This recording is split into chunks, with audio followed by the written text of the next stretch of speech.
Hey, good morning guys! Kamusta naman kayo dyan? Nandito po tayo sa ating gawin ko na to, tawagin na natin to Saturday morning routine.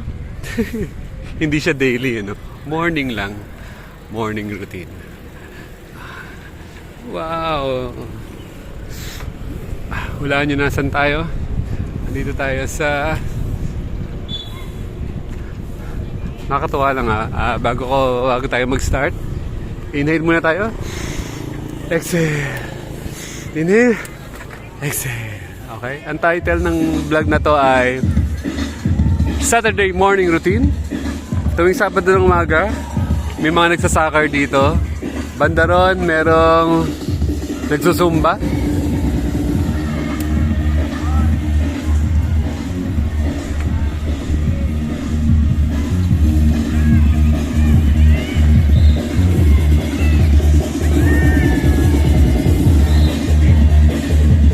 Tara na dito.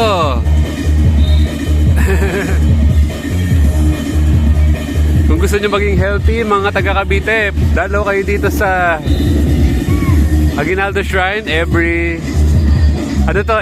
Saturday and Sunday, alas 6 ng umaga. Kailangan may movement, oh. Tamo, oh. Dami-dami nila, oh.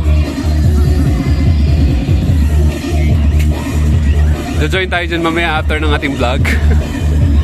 Of course. Meron dito nagtitinda ng taho. Meron ditong bikers. Kung gusto mo mag-badminton, meron din dito. Yan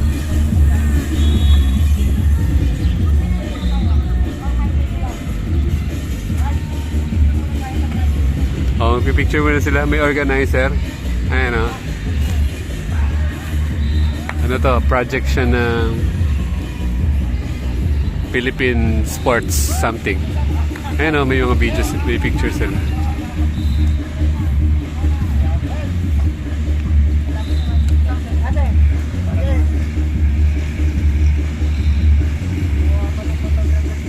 Oh, yung kukuha na lang, kulang.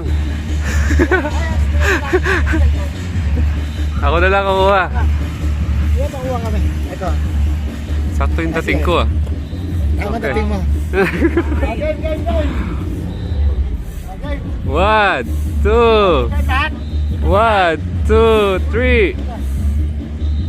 Okay, one more. 1, 2, 3. Video gusto nyo? 1, 2, 3. All para sa people. All para sa people. Thank you po. Okay. Oh, game. Back to the ball game. Ay, narinig eh. All para sa people.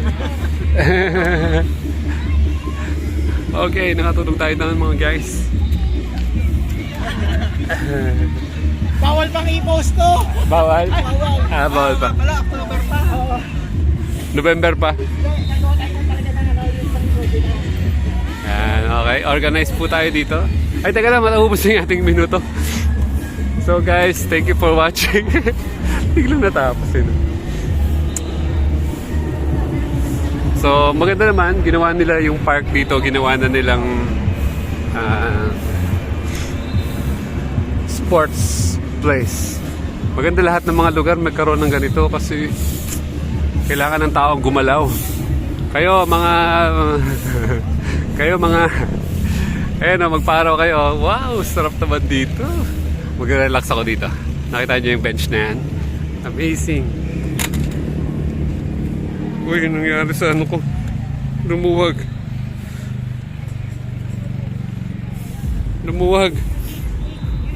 Higpitan natin yan mamaya. Okay, dito muna tayo. Isa-side natin ang araw. Woo! Grabe no, grabe no.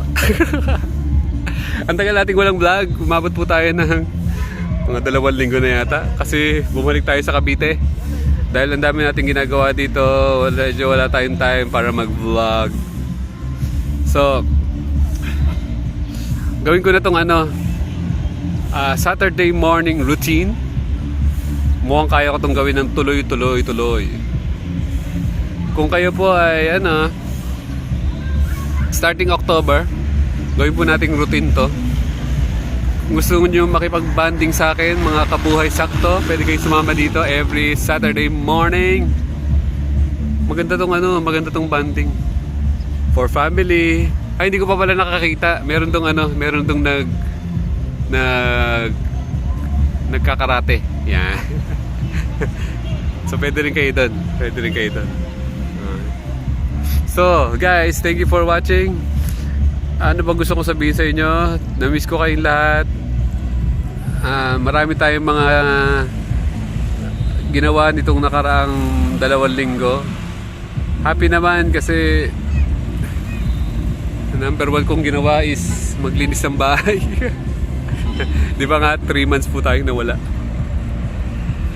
Woo! Na-excite na ako, malapit na ako mag-zumba. So, importante mga guys, yung ating movement. Actually, dati talagang gusto ko 30 minutes ng ganito araw. Importante, nagpapaaraw. Marami pong nagkakasakit dahil kulang na po sa araw, kulang na sa tubig, kulang na rin sa tulog. Amazing, kagabi alas 8 pa lang yata, alas 9, nakatulog na tayo. Salamat sa napakagandang tulog. Nakatulog tayo ng maaga, nakarelax tayo, naka-enjoy tayo ng life. Ay. Kanina may nakita ako nag-post. Parang may nagiging kaparehas na ako mag-post. Sabi niya, namnamin ang buhay. Yan. Shout out kay Kai. Nag-post sila nag-skateboard sila mag-asawa Saan ka nakakita ng ganung mga life? So talagang kakaiba yung mga buhay ng mga buhay sakto. Actually, lahat ng may buhay sakto, hindi naman lahat nakakaalam nitong channel ko. Siguro pag na-realize lang nila na parang buhay sakto na ako i-search ko nga yung buhay sakto. So maraming may buhay sakto. Ano bang may buhay sakto? Sila yung mga merong oras magpainit sa araw. Meron silang oras maglakad, magbike, at meron silang oras matulog ng maaga. Yan. So, importante po ang tulog. Pag di po kayo nakatulog ng maaga, hindi maganda ang iyong gising kasi tanghali na Tapos ewan ko ba, pag hindi ka nagigising ng ng mga alas 6, parang hindi kompleto yung araw. Okay? Bakit hindi kompleto ang araw? Kasi hindi mo nakita yung araw. Di ba? Magiging kompleto lang ang araw mo pag sikat ng araw, naaarawan ka. Ayan, yan ang totoong kompleto ang araw. Yung iba, ang kompletong araw nila, puyat hanggang madaling araw. Kung talaga magpupuyat kayo, pwede bang na lang, maximum alas 11 or alas 10. May maximum lagi lahat ng bagay kasi alam mo yung makakabuti sa health mo. Kung lagpas na ng alas 12, ay grabe, kulang na yan. Di maganda ang magiging gising mo niyan. Isang magandang sign na maganda ang iyong tulog is marami kang panaginip. Kasi talaga namang ang mind natin, mas nagpa-function siya kapag mas magaling siya mag-imagine. Okay? Kasi creative we are created to be creative. So yung mind natin, mas narami siya nakikreate ng mga thoughts, mas nakaka-relax siya. Ano mga thoughts? Kasi yung usually mga panaginip natin, collection yan ng lahat ng mga memories natin from the past. Or pwede ka rin nabibigyan ka ng vision for protection for your future. O kaya meron kang mga gusto na pinapaalala sa'yo ng mind mo. Kasi marami tayong desires mula nung bata tayo na nakalimutan na natin. So pag nananaginip ka, parang pinapaalala niya, gusto ko yun ba't hindi ko yun ginagawa? Ayan. Nasanay na kasi tayo yung mga gusto natin, hindi natin nagagawa. Remind ko lang po sa inyo ang definition ng success. Doing the things that you want. Never, hindi pera ang solusyon. ang success is hindi mo pwedeng equate sa success. Kasi ang totoong success is doing the things that you want. Nakita niyo yung mga baby? Yung mga baby sobrang successful kasi nagagawa nila yung gusto nila. Iyak lang sila, maya-maya meron na silang yakap galing sa kanilang magulang. So, ganun pa rin ang ating stance sa life. Magkaroon tayo ng buhay sakto, hindi yung buhay na complex. Pinahirap ng tao kanilang buhay dahil sa dami ng unrealistic expectation na pwede naman palang simple lang, sakto lang. So, ganyan lang ang life, lakad-lakad. You know, saan ka nakita ng ganyang life? So, kung wala kang time para maglakad, magbike, mag-zumba, magpainit sa araw, kamusta naman ang health? Importante po ang health. Yan po ang pinaka-investan natin, bigyan natin ng oras. Woo!